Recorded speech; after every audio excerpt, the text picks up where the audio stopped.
বিড়াল শ্রেণীর প্রাণীদের মধ্যে বাঘই সবথেকে বড় এবং শক্তিশালী প্রাণী। বাঘ ভারতবর্ষ, নেপাল, ভুটান, চীন এবং রাশিয়াতে দেখতে পাওয়া যায়। বাঘ সাধারণত একা থাকতেই বেশি পছন্দ করে। বাঘ ছোটবেলায় ছোটবেলায় তার বাবা মার সাথে থাকে এবং বড় হয়ে গেলে তার বাবা মা তাকে একান্তে পাঠিয়ে দেয়।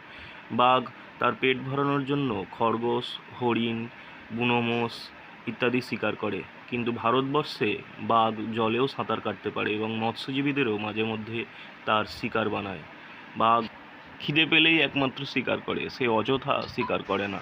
জঙ্গলে বাঘ সাধারণত 10 থেকে 15 বছরই বাঁচতে পারে, কিন্তু খাঁচার মধ্যে বাঘ 20 বছর অবধি বাঁচার রেকর্ড আছে।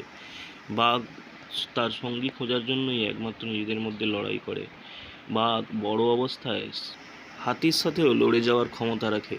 তাই বাঘকে ভালোবাসুন এবং আমার চ্যানেলটিকে লাইক ও সাবস্ক্রাইব করুন।